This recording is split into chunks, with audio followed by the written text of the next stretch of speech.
कि ये पूरा जो बस्तर है, ये पूरा बस्तर मेरे शंकर भगवान की आराधना का केंद्र बिंदु है।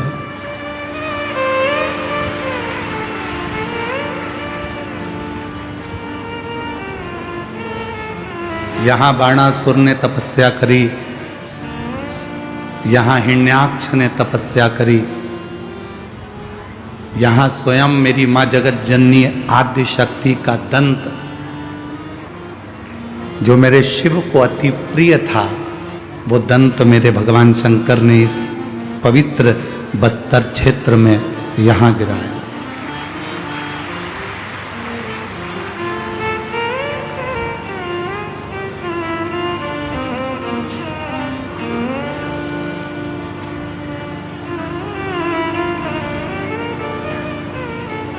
और वो शिव की उदारता से, भगवान शंकर की करुणा से, भगवान शिव की दया से आप और हमने ना जाने कौन सा पुण्य हमारे और आपके पूर्व जन्म का होगा जो इस पवित्र धरा पर बस्तर क्षेत्र में आपका जन्म हुआ। आप सब यहाँ निवास करें शिव की कृपा से। और बाबा भोलेनाथ जी हमको यहाँ माँ दंतेश्वरी माता को कथा श्रवण कराने के लिए निमंत्रण दिए और यहाँ आगमन हुआ और ये कथा प्रारंभ हुई। कथा के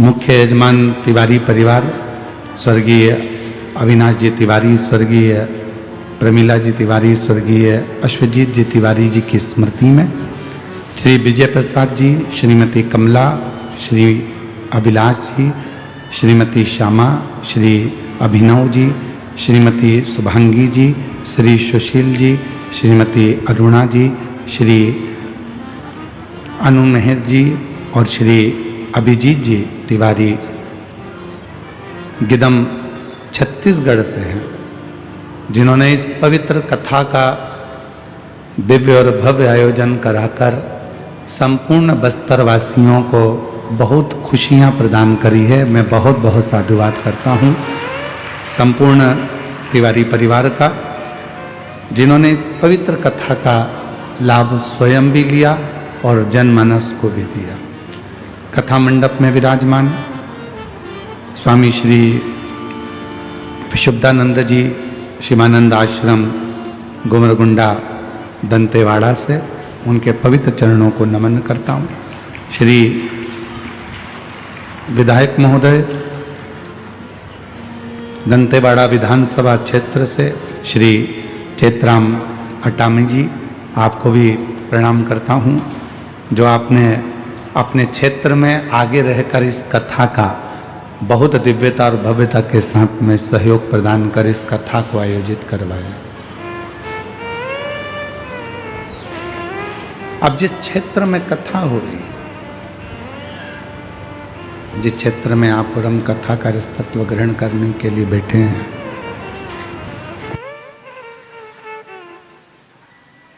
क्षेत्र में आप और हम कथा को श्रवण करने के लिए बैठे हैं, ये मां दंतेश्वरी का वो क्षेत्र है जहां माता की 52 शक्तिपीठों में से एक शक्तिपीठ विराजमान है।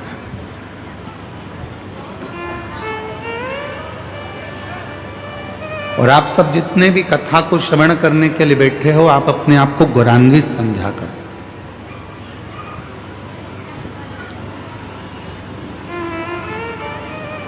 आप अपने आप को गौरवान्वित समझो, अपने आप को गौरवान्वित मानो कि आपका जन्म कोई साधारण सी जगह पर नहीं हुआ, उस बस्तर क्षेत्र में हुआ है जिस बस्तर क्षेत्र में स्वयं शंकर भगवान कहीं ना कहीं किसी न किसी रूप में विराजमान, वो कहीं ना कहीं किसी न किसी रूप में है, बैठे हैं।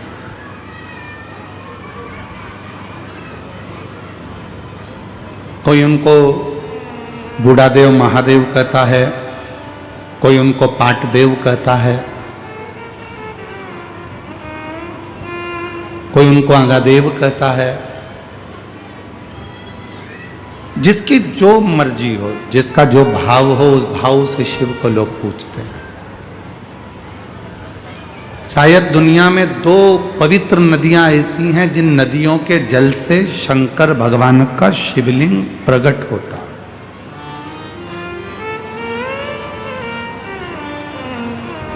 जितने आस्था चैनल के श्रोता हैं, जितने फेसबुक यूट्यूब के श्रोता हैं, जितने इस क्षेत्र में आप कथा के पंडाल में बैठकर कथा का रसतत्व ग्रहण कर रहे हैं, उन सभी श्रोताओं ने अगर वेदों का, शास्त्रों का अध्ययन किया होगा, पढ़ा होगा,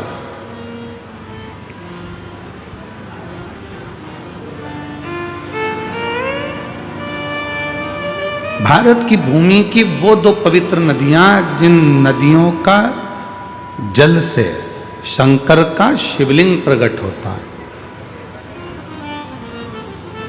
एक मां नर्मदा और एक मां इंद्राणी, जो आपके बस्तर क्षेत्र में ही बहकर निकलती है। ऐसी पवित्र नदी इंद्राणी जिनके जल से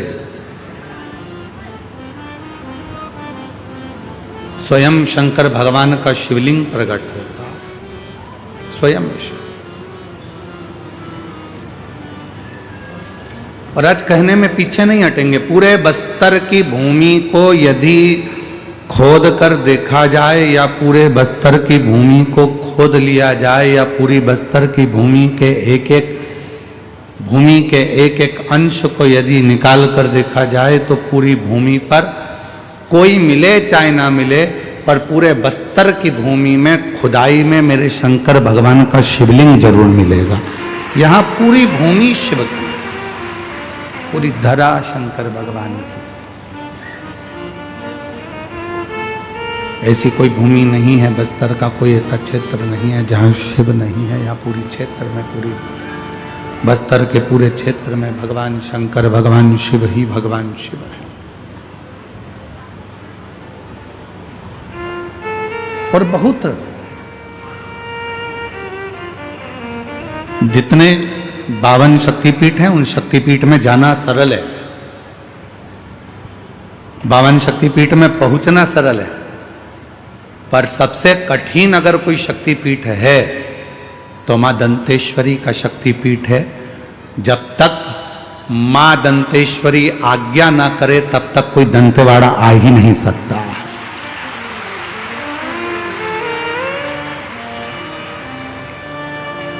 तो मेरा तिवारी परिवार से निवेदन है, अभी आप सोचना छोड़ देना कि कथा आप करा रहे हो, और ये भी मत सोचना आप भी अगर कोई लगे हो कथा में, सेवा कर रहे हो, चाकरी कर रहे हो, आराधना कर रहे हो, साधना कर रहे हो, व्यवस्था कर रहे हो, तो आप भी छोड़ देना कि कथा हम करा रहे हैं, हम मेहनत कर रहे हैं, हम खड़े हुए हैं। ना ना ना ना, ये कथा स्वयं मां दंतेश्वरी करा रही हैं, और ये कथा की आयोजक भी वही हैं, और इस कथा को करने वाली भी, और कराने वाली और सुनने वाली भी वही। आप और हम नहीं,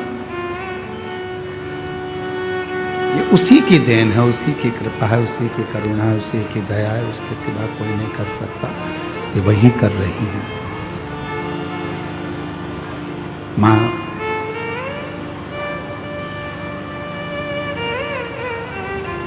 इंद्रावती एक ऐसी नदी है बस्तर क्षेत्र में,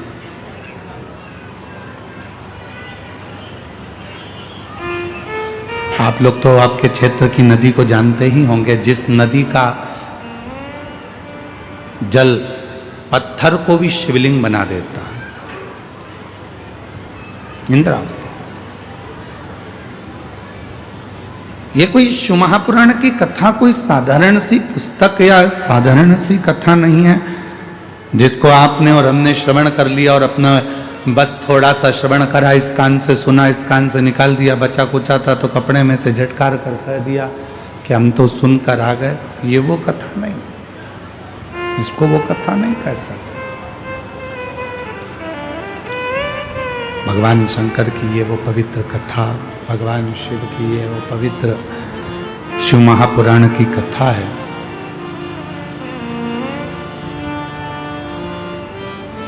जो मनुष्य के जीवन के सारे दुखों को सारे कष्टों को मिटा देती है। कथा पंडाल में अगर आप पहुंचे हो, कथा पंडाल में यदि कथा को श्रवण करने के लिए आप पहुंचे हो और कथा सुनने के लिए यदि आप पहुंचे हो, बैठे हो, तो याद रखना यहां से खाली नहीं जाओगे। भगवान देव अधिदेव महादेव आपकी झोली में कुछ ना कुछ देकर जरूर देंगे।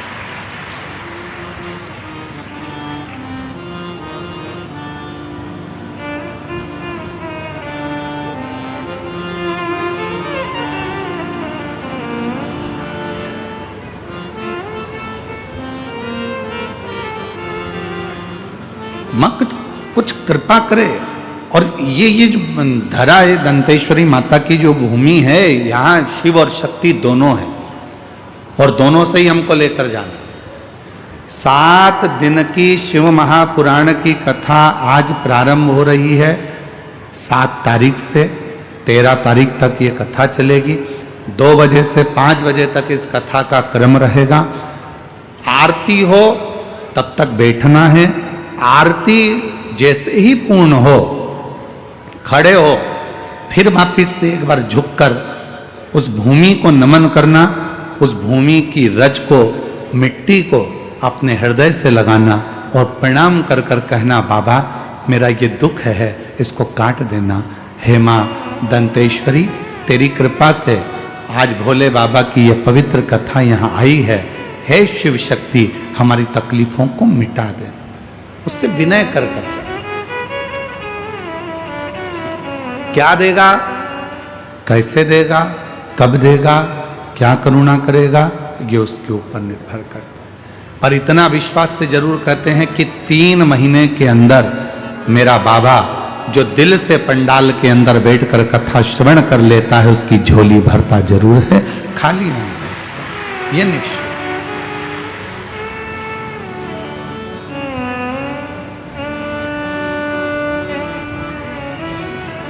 वो कहते हैं ना,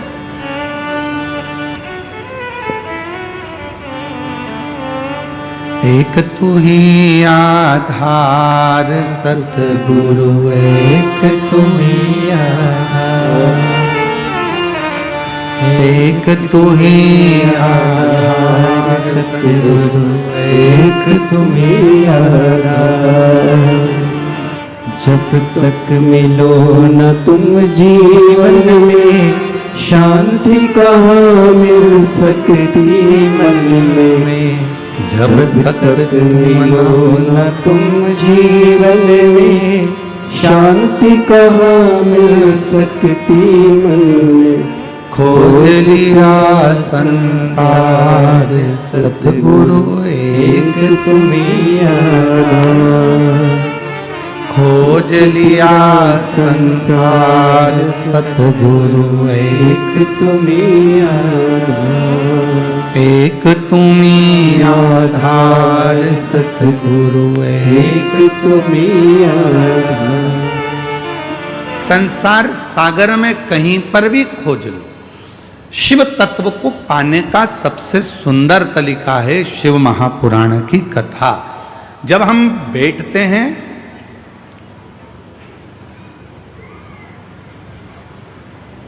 गुरु महादेव के चरणों में, तो हमारे को यह ज्ञात हो जाता है कि शिव तत्व है क्या।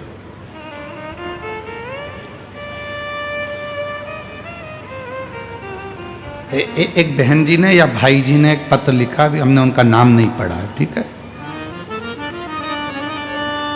पत्र में लगभग प्रश्न हैं 7, 16, 18 प्रश्न हैं। उनका नाम है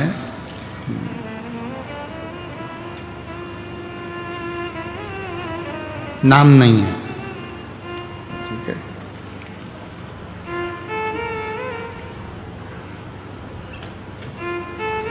इसमें नाम नहीं है, पर 18 प्रश्न हैं। जिनने भी लिखे होंगे वो बैठे होंगे, मैं उनको नमन करना चाहता हूँ। अगर कहीं बैठे हों तो उनको प्रणाम करता हूँ। कहीं पर बैठे हों तो हाथ हिला सकते हैं। 18 प्रश्न, और सभी प्रश्न बहुत सुंदर है। उसमें वो संकोच ना करें कि हमने पत्र लिख दिया है और गुरुजी उस पत्र पर कुछ बोलेंगे। ना ना, आपको प्रणाम है, आपके प्रश्न बहुत अच्छा है। उसमें एक प्रश्न आपने लिखा है, जब आयु 100 वर्ष की है, पत्र एलईडी पर दिख रहा है क्या? अच्छा, आप लोग एलईडी पर पत्र का प्रश्न नंबर है 4। जब आयु 100 वर्ष की है तो मनुष्य 100 वर्ष तक जी क्यों नहीं पाता? मोबाइल में डाटा 5G का है,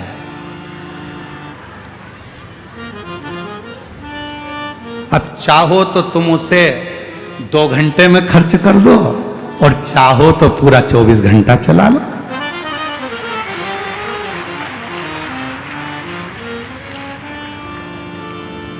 निर्भर आप पर करता है, दूसरे पर नहीं। भगवान ने थोड़ी ना कहा था कि मोटरसाइकिल इतनी तेज चला ने बुड़ बुड़ बुड़ बुड़ बुड़ बुड़ और वो बुड़ जा। भगवान ने तो पूरी दी है, 21,600 श्वास प्रतिदिन निकल रही है।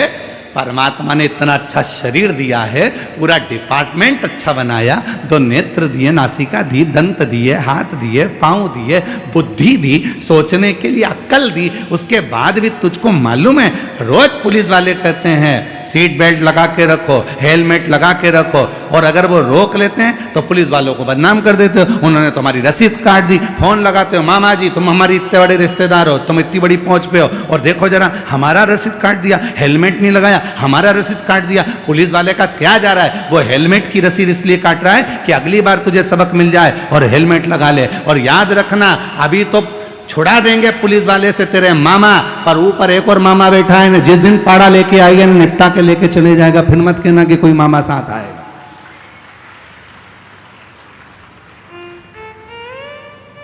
फिर मत कहना कि मामा साथ आया कि नहीं आया हो।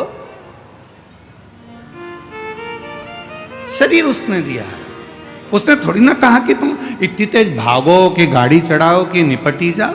उसने थोड़ी ना कहा कि तुम 4 व्हीलर गाड़ी को यूं घुमा यूं घुमा यूं घुमा और रेस कर, न ट्रक के आगे जाना है, न पीछे जाना है, यहाँ जाना वहां जाना, वो मालूम पड़े फिर एक दिन ऊपर जाना। ले, उसने थोड़ी ना।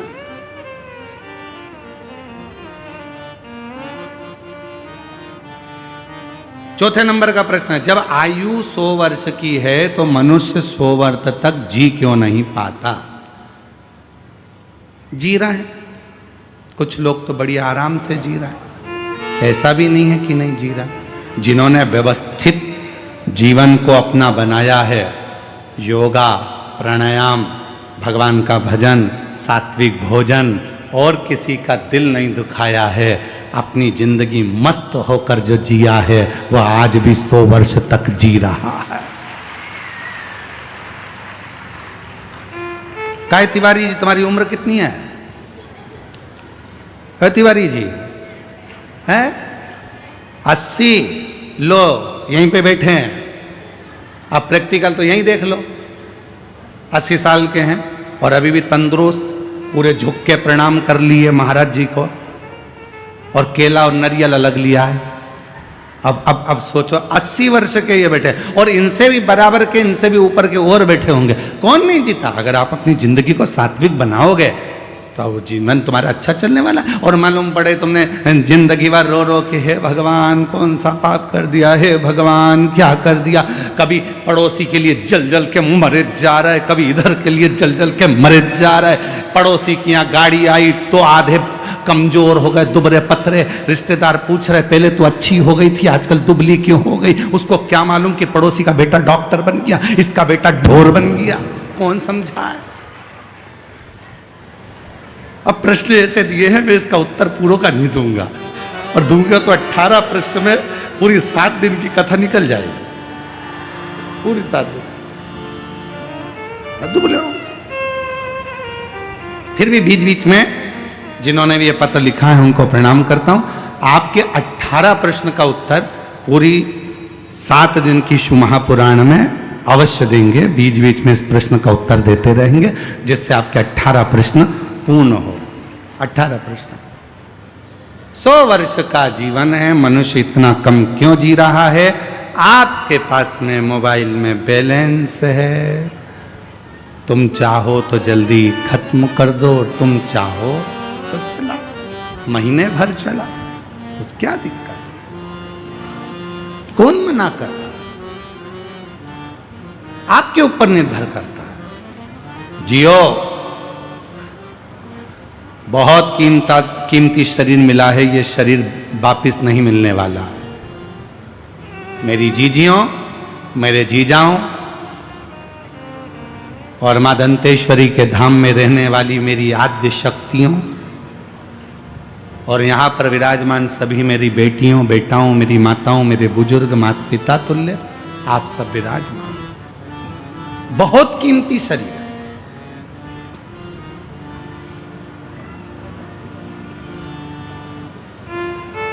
अब इस मन को आप चाहे भजन में लगा दो, चाहे आप भोजन में लगा दो। कितनी संपत्ति आपके पास में है वो मायने नहीं रखती है, वो जरूरी नहीं है।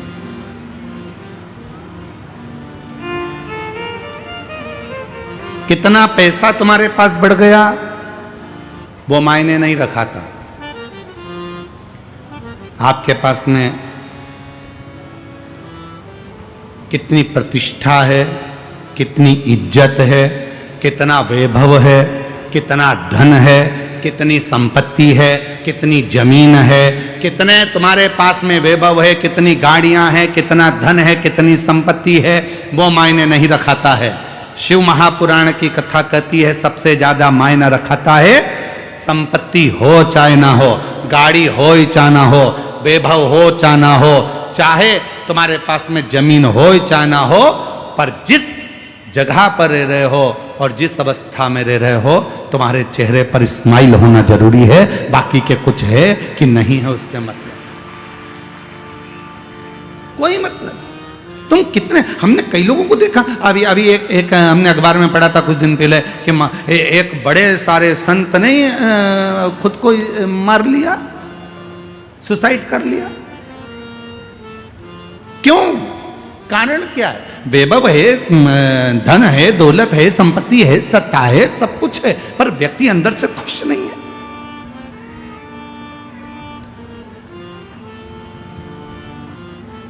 अभी शादियों का सीजन चल रहा है, पूरे देश में शादियां हो रही हैं। हमें उम्मीद है कि तुम्हारे छत्तीसगढ़ में भी खूब शादियां हो रही होंगी, शादी के गार्डन फुल चल रहे होंगे। बोलो तो सही है कि गलत है? अरे जम के तो बोलो। खूब जोरदार माल निपटा रहे होगे अभी तो तुम, गुलाब जामुन, गाजर का हलवा और खूब जोरदार ने अच्छे अच्छे आइटम, खूब जोरदार ठेहुआ, टीका, सब बढ़िया बढ़िया खा रहे होगे। पानी पतासा, छम्मक, लड्डू सब निपटा रहे होगे। शादियों का सीजन चल रहा है। लड़की को विदा करते हैं तो बेचारे दूल्हे से बार बार आकर कहते हैं हमारी बेटी को खुश रखना, हमारी बेटी को खुश रखना, हमारी बेटी को खुश रखना। फिर बच्चा भी हो जाए तो लोग कहने लगते हैं बेटी और बच्चे को खुश रखना, बेटी को खुश रखना। पूरे शादी में एक ऐसा नहीं मिला जो दूल्हे से जाकर कह दे भैया अब तुम्हारी शादी हो रही है, थोड़े खुश रह लेना, थोड़े से खुश रह, तुम्हारी शादी हो रही है, अब तुम्हारे चेहरे पर खुशी होना चाहिए। क्यों? पत्नी को जब खुश रख सकते हो जब तुम खुश रहोगे, बच्चों को तब खुश रख सकते हो जब तुम खुश रहोगे, और माता पिता को जब खुश रख सकते हो जब तुम खुश होगे। मालूम पड़े खुद का मुंह भगोने जैसा हो गया, शादी के बाद ऐसे हो गए जैसे बिना मांजा हुआ तवा। कितना ही मांज लो उसको हमेशा काला की काला ही रहता है। उसी तरह कितना भी शादी के बाद व्यक्ति को हंसाने का प्रयास कर लो, कितनी भी खुशी मिल जाए, पर वो बेचारा ऐसा रहता है जैसे। खुश रहो, मस्त जिंदगी जियो, दोबारा नहीं मिलना है। बड़ी मुश्किल से शिव महापुराण की कथा चलकर दंतेवाड़ा में आई है, बड़ी मुश्किल से चलकर मां दंतेश्वरी की कृपा से ये शिव महापुराण की कथा यहां तक पहुंची है। दोबारा नहीं होना है। मां दंतेश्वरी की कृपा से मिली है तो उसको स्वीकार कर कर अपनी जिंदगी को सार्थक बना लो। ये जीवन फिर नहीं मिलना है, मिल गया, बड़ी मुश्किल से प्राप्त हुआ है, इसको अच्छे से जी लो। अच्छे से जियो। और गुरु करते क्या है? गुरु अपने जीवन में बस एक ही चीज सिखाते हैं, एक ही चीज, मिलते ना जो सतगुरु हमको। अगर इस संसार में अगर गुरु ना मिलते तो हम कैसे जान पाते? जब तक मिलो न तुम जीवन में, शांति कहाँ मिल सकती मन में। जब तक मिलो न तुम जीवन में, शांति कहाँ मिल सकती मन में। और खोज लिया संसार सदगुरु, एक तुम्ही आधार। खोज लिया संसार सतगुरु, एक तुम्ही आधार। एक तुम्ही आधार सतगुरु, एक तुम्ही आधार। हमने पूरी दुनिया खोज ली पर भीतर की शांति को नहीं खोज पाए। मेरे देव अधिदेव महादेव ने दुनिया के लोगों को क्या दिया? मेरे शंकर भगवान ने एक लोटे जल से प्रसन्न होकर क्या दिया? मेरे देव अधिदेव महादेव ने दुनिया के लोगों को क्या दिया? तो कोई तुमसे पूछे तो कह देना, एक लोटा जल चढ़ाने वाले के हृदय में शंकर भगवान सबसे पहले शांति देते हैं, धीरज देते हैं, आनंद देते हैं कि तू अपनी जिंदगी को आनंद में जीना, खुशियों में जीना प्रारंभ कर दे। आनंद।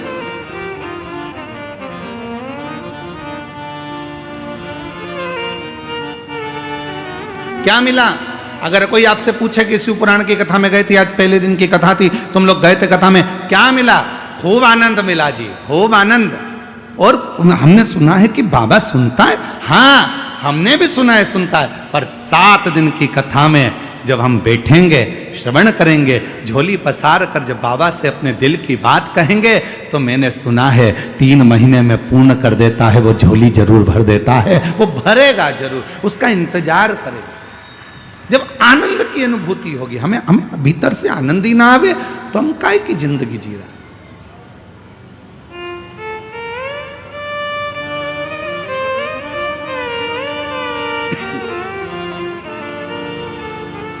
चेहरे की रौनक बता देती है कि आपके घर में आप खुश हैं कि नहीं। आपके घर का भोजन बता देता है कि आपके घर में प्रसन्नता कितनी है। आपके घर के बोलने का तरीका बता देता है कि आपके घर में आनंद कितना है, प्रसन्नता कितनी, आनंद कितना है, खुशी कितनी है, ये बता देता है। महाराज,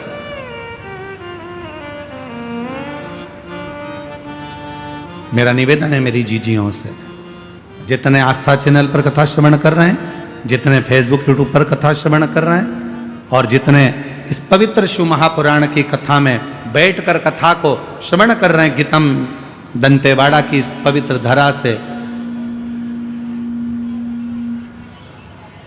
गीतम दंतेवाड़ा की पवित्र धरा से उन सभी से निवेदन करूं, अपने घर के लोगों को कहना चालू कर दो, अपने घर के रहने वालों से एक बात कहना चालू कर दो कि हमारे यहाँ धन आए ना आए, हमारे यहाँ वैभव आए ना आए, हमारे यहाँ सत्ता बढ़े ना बढ़े, हमारे यहाँ जमीन बढ़े ना बढ़े, पर हमारे घर में खुशियाँ बढ़ना चाहिए, प्रसन्नता बढ़ना चाहिए, और हमारे जीवन का आनंद बढ़ना चाहिए।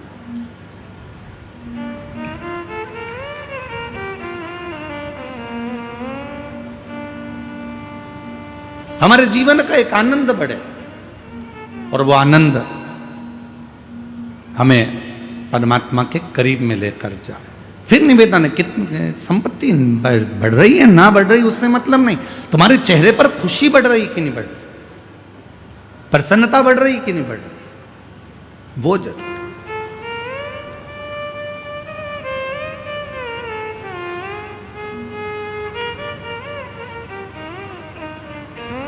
शिव कथा कह रही है, भगवान शंकर का पवित्र चरित्र कह रहा है, शिव महापुराण की कथा कह रही है, भगवान देवाधिदेव महादेव का पवित्र चरित्र कह रहा है कि एक देवराज नाम का ब्राह्मण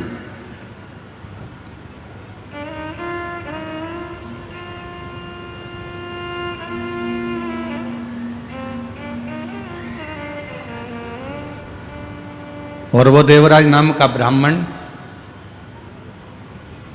जो ना कभी मंदिर गया, ना कभी देवालय गया, ना कभी शिवालय गया, ना कभी कोई सत्संग में, कभी कोई भजन में, कहीं नहीं, केवल उसकी माता जो थी वो शिव भक्त थी। वो भगवान शंकर को एक लोटा जल रोज चढ़ाती थी, वो शिव की आराधना में डूबी रहती थी, भगवान शंकर की भक्ति करती रहती थी।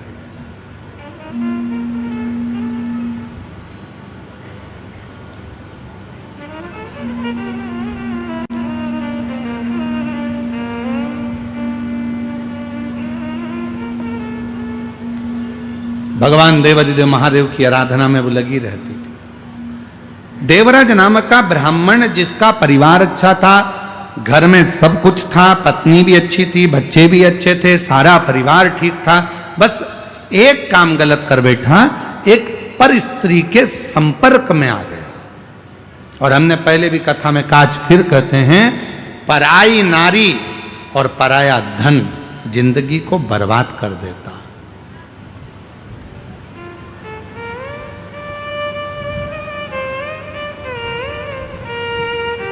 घर में धर्म पत्नी है, उसका सम्मान करो, इज्जत करो, अच्छी वाणी में उसको आदर के वचन बोलो। घर में बच्चे हैं, उनको संभालो, आदर के वचन बोलो, सम्मान करो, सत्कार करो उसका।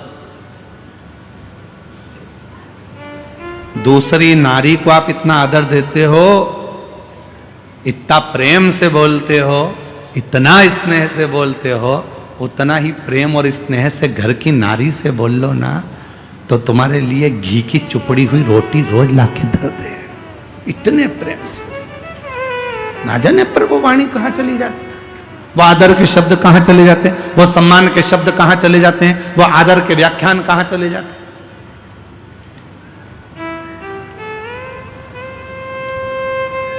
सीखो, मेरे देवादिदेव महादेव से सीखो, मेरे शंकर भगवान से सीखो। 33 कोटि देवता में केवल एक देवादिदेव महादेव ऐसे हैं जो अपनी पत्नी को पूर्ण आदर देते हैं। भगवान नारायण लक्ष्मी जी को अपने चरणों के पास रखते हैं।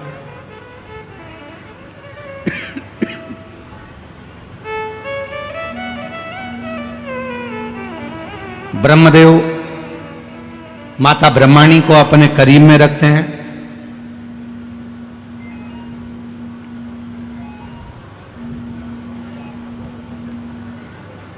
ब्रह्मदेव माता ब्रह्माणी को अपने करीब में रखते हैं। इंद्रदेव इंद्राणी को अपने करीब में रखते हैं। भगवान नारायण माता लक्ष्मी को अपने चरणों में रखते हैं। पर देव अधिदेव महादेव भगवान शंकर, अगर जमीन पर भगवान शिव बैठे हैं, भगवान शंकर का शिवलिंग अगर भूमि पर है, तो मेरे देव अधिदेव महादेव माता पार्वती को ऊंचे स्थान पर रखते हैं कि तू मुझसे ऊंची बैठना, मैं तो जहां हूं वो ठीक है। एक नारी का आदर क्या हो सकता है, एक नारी का सम्मान क्या हो सकता है, एक नारी का सत्कार कैसा होना चाहिए, एक नारी का आदर कैसा होना चाहिए, एक नारी का आदर सम्मान सत्कार कैसा होना चाहिए, ये देव अधिदेव महादेव बताते हैं, ये भगवान शंकर बताते। आदर कैसा। लोग कहते हैं कि सबसे ज्यादा प्रेम इन देवता ने करा, कोई कहता है कि भगवान ने इन देवता ने प्रेम करा, कोई कहते हैं उन देवता ने प्रेम करा। पर कभी कभी अंदाजा लगाकर बैठिएगा, शिव जैसा प्रेम कोई नहीं कर सकता, शंकर जी जैसा प्रेम कोई नहीं कर सकता, भगवान शंकर जैसा स्नेह नहीं कर सकता। कौन देवता होगा जिनकी धर्म पत्नी अपने प्राणों को त्याग दी और माता सती को कंधे पर रखकर, माता सती को कंधे पर धारण कर कर भगवान शंकर ने तांडव मचाना, भगवान शिव ने तांडव मचाना प्रारंभ करा। कौन देव हो जो शव है सती, शव को कंधे पर लेकर भगवान देवाधिदेव महादेव ने तांडव रच दिया। इतना प्रेम, इतना प्रेम। ब्रह्मा जी ने कह दिया है भगवान देवाधिदेव महादेव से, सुनो भोलेनाथ, तुम्हारी धर्म पत्नी सती के शरीर के टुकड़े हो गए हैं और ये 52 शक्तिपीठों का निर्माण हो गया है।